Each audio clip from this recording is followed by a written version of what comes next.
અહીંના છો બાબરના? હા. શું કરો છો? બસ દુકાન, અનાજની દુકાન છે. અનાજની? તો વેપારી. શું લાગે કાકા ચૂંટણી 2024 લોકસભા? ચૂંટણીમાં તો હવે શું કહી શકીએ? નહીં, કોણ આવે એમ? રેખાબેન છે મેદાનમાં, સામે ગેનીબેન છે.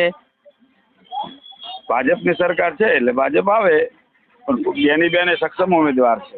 અત્યારે ચાલે કે નહીં? ચાલે ખરા. કોંગ્રેસ છે એટલે લોકો કોંગ્રેસમાં વોટ આપવા થોડું માપ ના હાલે છે, પણ જ્ઞાનીબેનનું છે એટલે ચાલશે ખરું. તો ગેનીબેન પોતાના નામથી ચાલે એવું ને? જ્ઞાનીબેન નામથી ચાલે છે. પણ સરકાર ભાજપની જ આવે, ભાજપ સિવાય સરકાર આવવાની નહીં થાય. શું થાય? આટલા ગેનીબેન મજબૂત છે તોય? કોઈ બી જ્ઞાનીબેન કરતા ભાજપ જ આવે.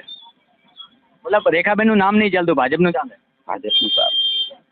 ઓળખાણ જ્ઞાનીબેનની ભાઈ, રેખાબેનની ઓળખાણ તો છે જ ને, એમ તો જૂના છે ગલબા કાકાના કારણે.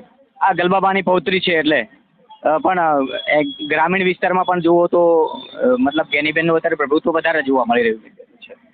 ઠાકોર સમાજ મોટો છે અને આ આપણે જ્યાં ઉભા તો હોમટાઉન છે ને? હા, હોમટાઉન છે. એમાં ગેનીબેન ચાલે? ચાલે થોડું. ભાજપ સિવાય પ્રધાનમાં ચલણ નથી કશું. અચ્છા, ઉપર મોદી મેજિકને લઈને ભાજપ ચાલે છે. શું લાગે આવો બનાસકાંઠામાં? ભાજપ આવશે.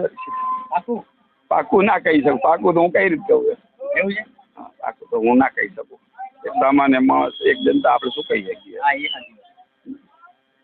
તો રેખાબેન ને ગેનીબેન વચ્ચે કિસ્મત કામ કરે એવું લાગે? કિસ્મત. હા.